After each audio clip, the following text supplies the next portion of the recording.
হাসিনার চেয়ে বেশি বুদ্ধি তোদের।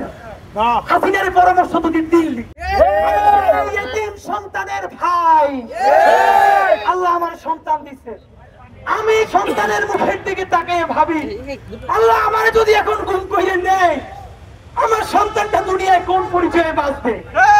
যদি বাপের লাশটাও পায় কবরে গিয়ে ঈদের দিন চুমু খায় একটা হাত বুলিয়ে দেয় আমার বাপের কবরটা আরে ইলিয়াস আলী রে গুম কইরা সাগরে ডুবাই দিচ্ছে।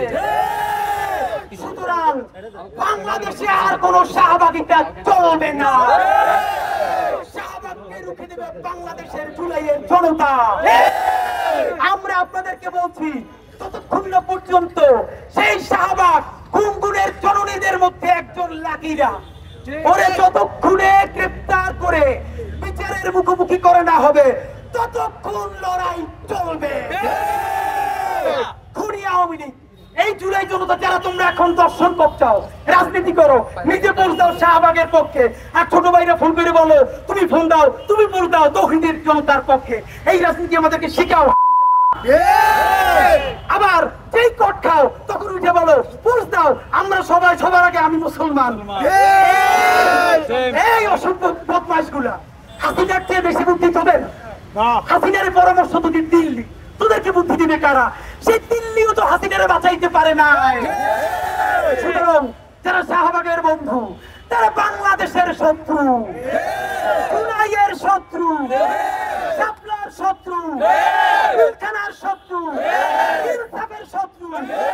সুতরাং ফ্যাসিবাদকে কি আর দাঁড়াইতে দিব?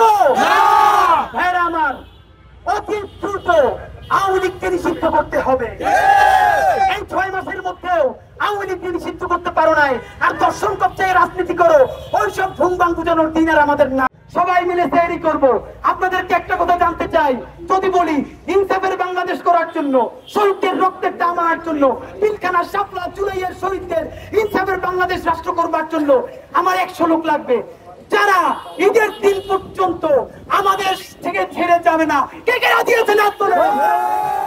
আপনাদের বিস্তার ভেঙে দাও ঘুরিয়ে দাও, দর্শকের বিস্তার ভেঙে দাও ঘুরিয়ে দাও, খুনি লীগের বিস্তার ভেঙে দাও ঘুরিয়ে দাও। লাতে লাকি তুই হাসিনা তুই হাসিনা হাসিনা তুই হাসিনা লাতে লাকি লাতে ফরিবা তুই হাসিনা তুই হাসিনা তুই হাসিনা তুই হাসিনা লাতে জামারিকা লাতে শাহবাগী তুই হাসিনা তুই হাসিনা লাতে শাহবাগী তুই হাসিনা তুই হাসিনা তুই হাসিনা তুই হাসিনা লাতে শাহবাগী বাংলাদেশ জিন্দাবাদ।